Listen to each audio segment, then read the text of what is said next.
Hello friends, welcome to our YouTube channel. तो आज की इस वीडियो में हम डिस्कस करने वाले हैं क्लास 10th की जो टर्म 2 में पोएम्स आ रही है उसके इंपॉर्टेंट क्वेश्चन को आज की इस वीडियो में हम डिस्कस करेंगे। ये बहुत ज़्यादा क्वेश्चंस नहीं है, लेकिन ये सारे क्वेश्चन जो हैं आपके एग्जाम के पॉइंट ऑफ व्यू से काफ़ी ज़्यादा इंपॉर्टेंट होने वाले हैं। तो अगर आपने अभी तक कोई भी पोएम नहीं पढ़ी है, आपको कन्फ्यूज़न बनी हुई है कि पोएम से किस टाइप के क्वेश्चन आएंगे आपके टर्म 2 के एग्जाम में, तो आपको इस वीडियो को लास्ट तक देख लेना है, आपका काम हो जाएगा। तो जो आपका फर्स्ट क्वेश्चन है कि how old do you think Amanda is, how do you know this, क्योंकि फर्स्ट पोएम जो आपके टर्म 2 एग्जाम में आ रहा है that is the poem Amanda. तो अमांडा वाला जो पोएम है उसमें फर्स्ट जो इंपॉर्टेंट क्वेश्चन आपसे पूछा जा सकता है कि आपको क्या लगता है कि अमांडा की जो थी वो कितने साल की थी, how do you know this, और आपको इस बात का पता कैसे चलता है, क्योंकि पोएम में तो डायरेक्टली बताया नहीं गया है। तो आपका जवाब ये होना चाहिए कि जो अमांडा की एज है वो लगभग 10 से 12 साल हो सकती है, और हम इस चीज़ को गेस करते हैं because of the reference to the mermaid और रेपेंजल्स जो कि वो पढ़ा करती थी, क्योंकि ये जो सारी स्टोरीज़ होती हैं वो जो एज ग्रुप चिल्ड्रन होते हैं 10 से 12 वही इस तरह की स्टोरीज़ को पढ़ते हैं, है ना। और जो अमांडा की मदर है उसने एक रेफरेंस भी बताया था एक्नी को लेकर, जो कि सबको पता है कि एडोलेसेंट पीरियड्स के दौरान होती है।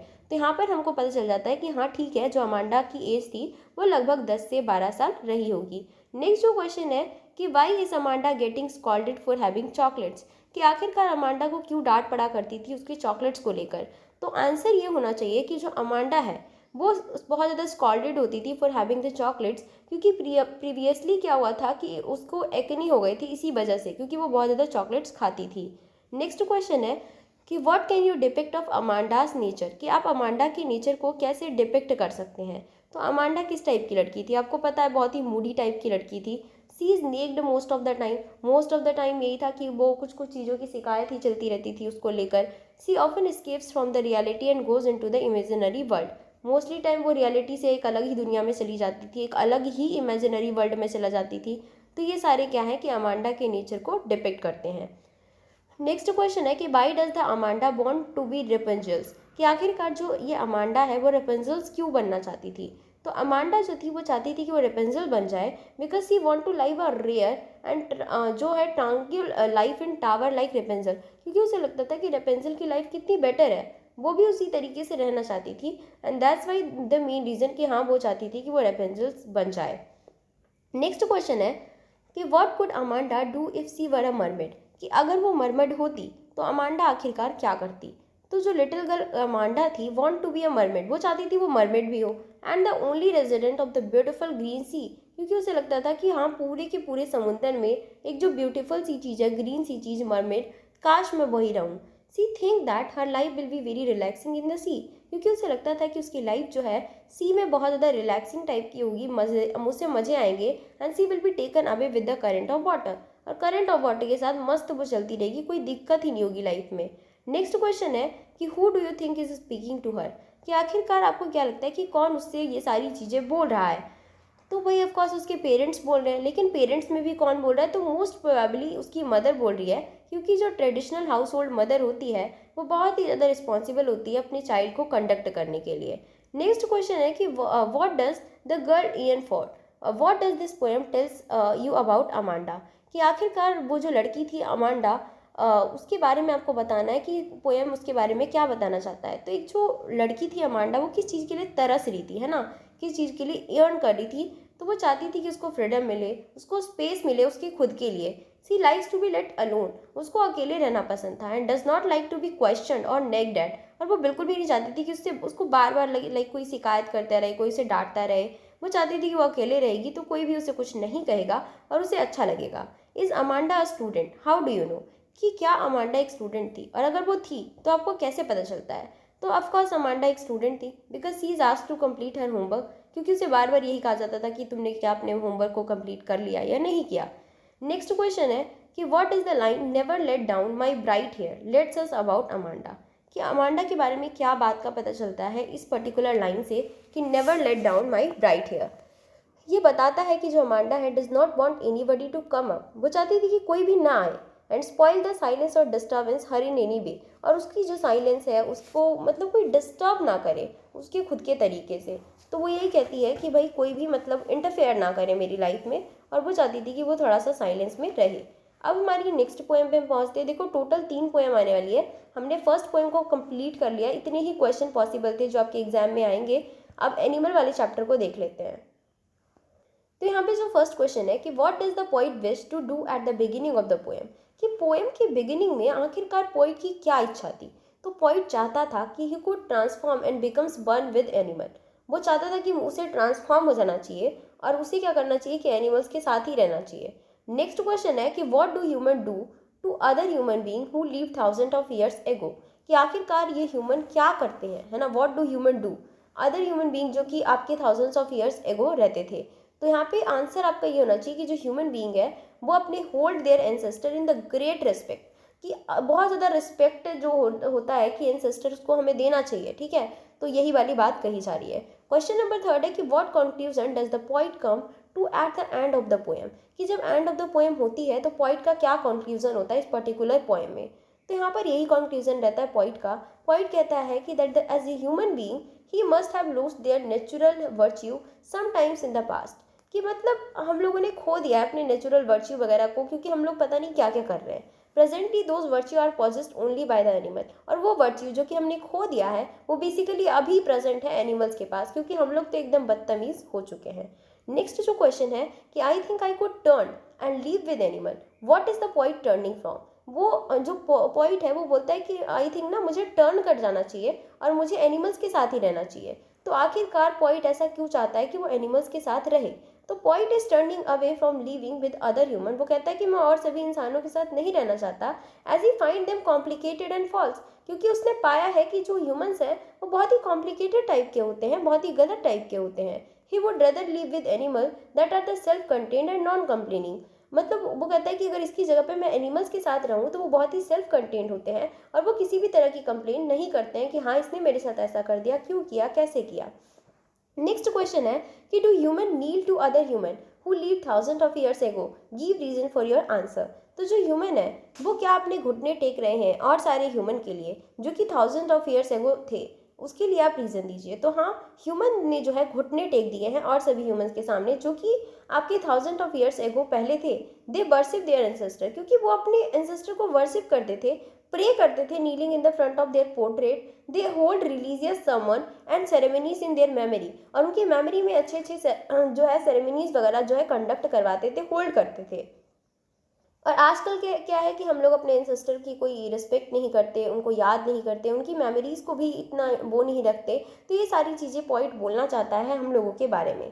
Y does the point like animal, कि आखिरकार पॉइंट को जो है एनिमल्स क्यों पसंद है, क्या ही चक्कर है। तो आंसर है कि जो पॉइंट है उसको एनिमल्स बहुत ज़्यादा पसंद है क्योंकि वो बहुत ही ज़्यादा self contained and quite nature के होते हैं, बहुत ही शांत टाइप के होते हैं। जो फैक्ट है that the animals are not like human being, क्योंकि एनिमल जो है वो आपके ह्यूमन बीइंग की तरह नहीं होते हैं, and are satisfied with their lives appeal to the point a lot. और बल्कि वो क्या होता है कि सेटिस्फाई होते हैं अपनी ज़िंदगी से, उसमें बहुत सारी कमियां नहीं निकालते रहते।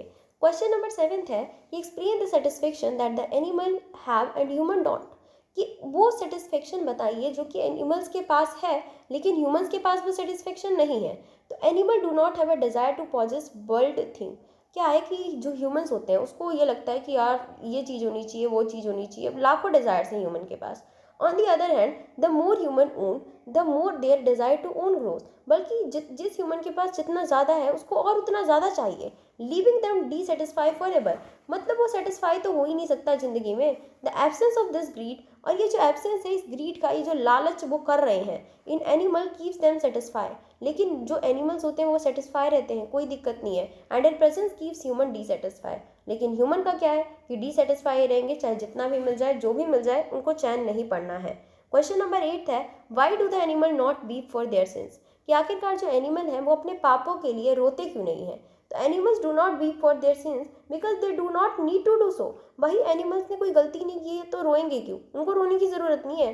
दे are the innocent creature that commit no sins, even वो ऐसे इनोसेंट क्रिएचर है जिन्होंने किसी भी तरह का पाप कर्म किया ही नहीं है, कोई गलती की ही नहीं है। It is the human who commit sins and later weep for it too, human क्या करते हैं, गलतियाँ करते हैं, फिर बाद में रो के दिखाते हैं, कोई फ़ायदा तो है नहीं लेकिन करते हैं। क्वेश्चन नंबर 9 है व्हाट मेक्स द पॉइंट सिक, कि आखिरकार पॉइंट को क्या चीज़ जो है सिक कर रही है, अंदर तक मतलब वो कर दे रही है। The fact that the human commit all kind of sins and still discuss their duty to God, मतलब ये जो ह्यूमंस है वो कितने ही अजीब हैं, मतलब सारी तरह के पाप उन्होंने कर दिया और फिर बाद में वो सारे के सारी चीज़ें वो डिस्कस कर रहे हैं with the duty to God, makes the point. इस चीज़ को लेकर पॉइंट को बहुत गुस्सा आ रहा है, बहुत ही गलत लग रहा है। This shows the hypocrisy of human, कि ह्यूमन कितने ज़्यादा हिपोक्रेसी में आ चुके हैं। Who on one hand do wrong and on the other pray to God, मतलब उन्होंने खुद ही गलती की है फिर प्रे कर रहे हैं गॉड को कि गॉड गॉड सब कुछ ठीक कर लो, ये तो कोई मतलब नहीं है। नेक्स्ट पोएम है और लास्ट पोएम है आपका जो कि एग्जाम में आ रहा है, the tale of Custard the dragon. काफ़ी इंटरेस्टिंग पोएम है। फर्स्ट इसका जो इंपॉर्टेंट क्वेश्चन है कि how did each of Belinda's pets react at the sight of the pirate, कि आखिरकार किस तरीके से जो बेलिंडा के पैट्स थे उन्होंने रिएक्ट किया साइट ऑफ पायरेट पे, जब वो पायरेट की साइड पे पहुंच चुके थे। तो eight the sight of the pirate जो बेलिंडाज के पैट थे उन्होंने दौड़ना शुरू कर दिया और वो कुछ ढूंढ रहे थे कोई ऐसी जगह जहाँ पे वो छुप जाए। For they were scared of the pirate, क्योंकि वो बहुत ज़्यादा डर चुके थे। नेक्स्ट क्वेश्चन है कि how is the tale of the custard the dragon a ballad, कि जो tale of custard of dragon है वो किस तरीके से एक बैलेड है।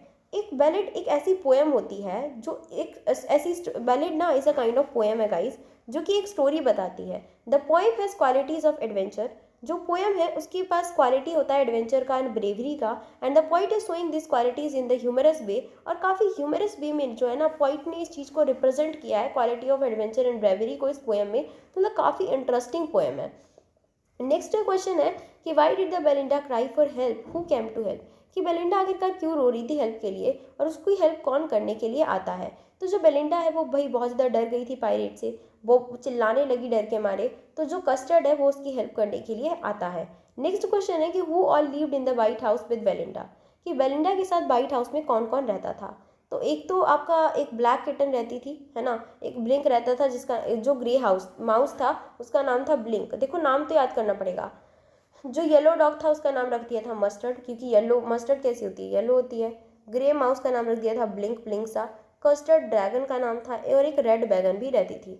Y did everyone makes fun of the dragon, कि आखिरकार सब लोग ड्रैगन का मजाक क्यों बनाते थे।